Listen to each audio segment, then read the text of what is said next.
Oke, kita kembali lagi dan kita masuk di pelajaran hari Jumat. Silakan Pendeta. Viko, Robert, atau yang mana nih? Pendeta David. Oke, nanti teman-teman juga bisa tambahkan. Hari Jumat, ini yang saya katakan tadi. Wahyu ini diberikan untuk petunjuk. Kamu itu nanti akan mengalami seperti ini loh. Kan gitu. Itu yang tadi bedanya predestination dengan prophetic. Predestination itu kita tidak punya hak memilih. Lu begini, ya udah itu aja terjadi. Padahal kalau prophetic itu adalah kita punya hak untuk apa? Untuk memilih. Kita ikut di situ atau tidak. Jadi wahyu ini diberikan petunjuk. Nanti kamu akan terjadi seperti ini loh.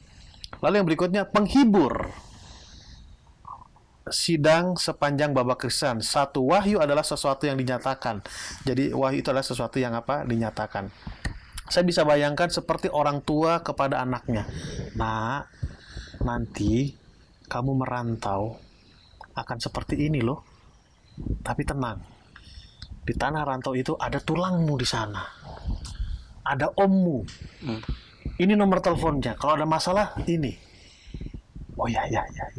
Pergi. Saya bisa gambarkan situasi seperti itulah. Lalu anak ini bertanya, omku tuh seperti apa? Kalian belum pernah lihat ommu itu tinggi, besar, kayak begini, suaranya begini. Oh gitu ya. Nah sekarang zaman modern tinggal tunjukin fotonya. Nih ommu tuh seperti ini gitu loh. Langsung video call Video. juga. Itu kan simbol kan. Ini loh ommu. Nah belum zaman multimedia ya dengan ucapan loh. Begini loh. Tapi dengan zaman multimedia ini loh kayak gini loh.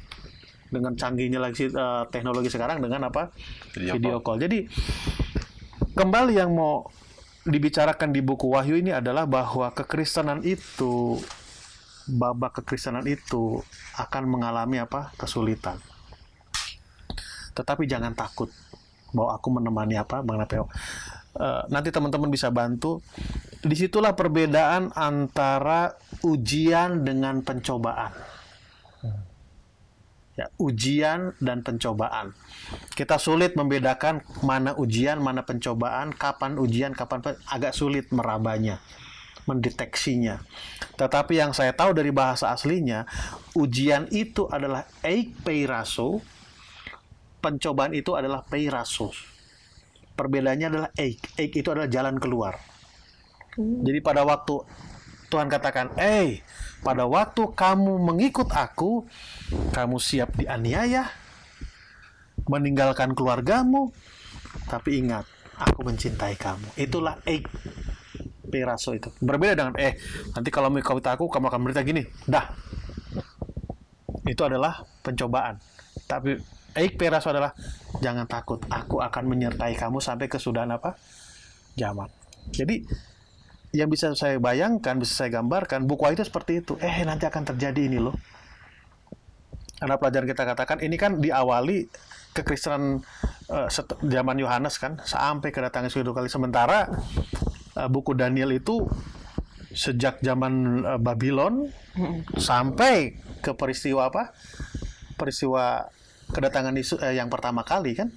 Itu walaupun ada cerita tentang kedatangan Yesus yang kedua kali, itu agak sedikit diceritakan saja. Selebihnya adalah di dalam buku apa? Buku Wahyu. Jadi kembali sederhananya adalah hidup akan semakin susah, tapi jangan takut. Aku apa? Menyertai kamu. Dalam masa seperti ini, aku akan tampil seperti apa? Seperti ini. Oke. Lanjut ke alinea yang berikutnya.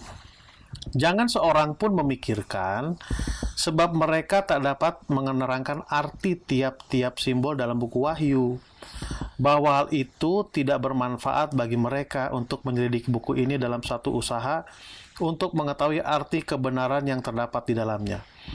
Seorang yang menyatakan rahasia-rahasia ini kepada Yohanes akan memberikan kepada penyelidik yang rajin. Jadi jangan pernah kata nggak penting. Penting.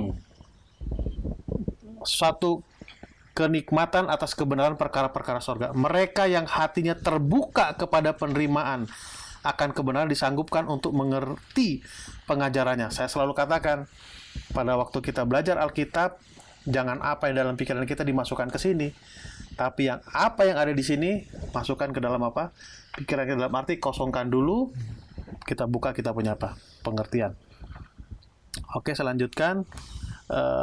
Pengajaran-pengajaran, dan akan diberi berkat yang dijanjikan kepada mereka yang mendengarkan kata-kata nubuat ini dan yang menuruti apa yang ada tertulis di dalam di dalam buku-buku itu, di dalamnya ditulis dalam Alfa dan Omega jilid yang ke-7. Jadi kembali sederhananya adalah buku Wahyu menyatakan bagaimana Yesus menemani. Buku Wahyu menyatakan kepada Yohanes dan juga kepada jemaat yang saat itu dan juga kepada kita sekarang, aku akan datang kembali. Tapi pada waktu perjalanan akan ada situasi yang terjadi seperti inilah. Sehingga ada sebutan lain berkata bahwa situasi yang terjadi saat itu, situasi politik kah, bencana alam kah, itu Allah gunakan untuk memenuhi rencananya. Dia punya plan seperti ini, situasi itu apa yang terjadi. Saya sering berpikir terbalik kalau kita bicara buku Daniel. Wah, sangat kejam sekali orang. Saya punya pemikiran situasi yang terjadi waktu itu bukan terjadi untuk membuat orang Kristen susah, bukan. Tapi situasi politik yang terjadi waktu itu. Situasi politik yang terjadi waktu itu, rencana Allah digenapi di sana.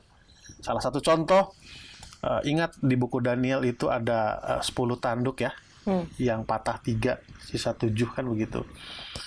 Orang jarang membahas yang 7, yang 3 ini, tapi sering membahas yang Yang 7 ini. Saya coba cari tahu apa sih yang terjadi kepada yang 3 ini. Ini enggak apa-apa ya, agak mundur sedikit ke buku Daniel. Saya menceritakan bagaimana situasi politik terjadi waktu itu untuk memenuhi rencana siapa? Rencana Tuhan.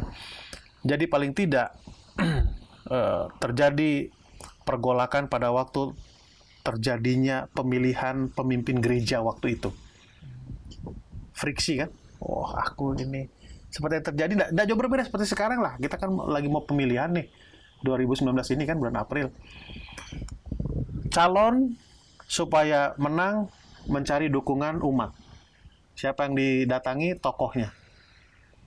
Tokoh umat supaya bisa terpilih menjadi pemimpin umat, siapa yang didatangi? Pemerintah. Nah kan udah jauh berbeda kan. Zaman dulu tuh terjadi waktu itu, waktu zaman dulu. Terjadi friksi.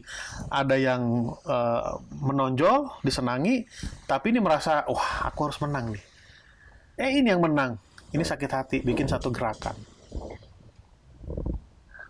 Jadi dari 10 kerajaan yang Eropa itu, yang tanduk itu, 3 ini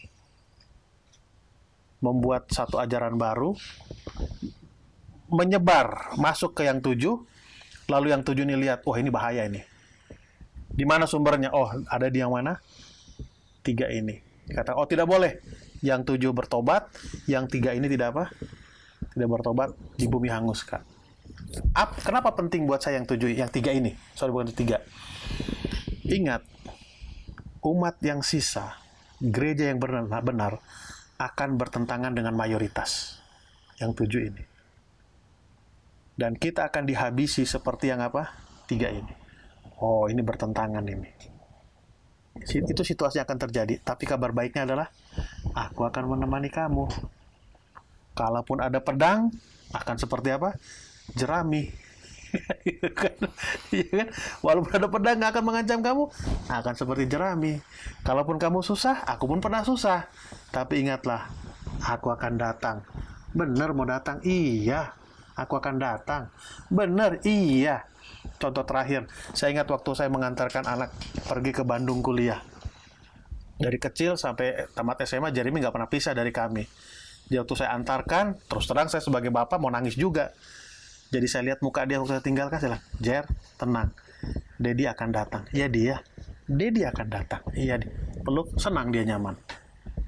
Jadi kembali, perlu juga memakai perasaan ya, feeling. Bukan, jangan salah mengerti tentang feeling ya.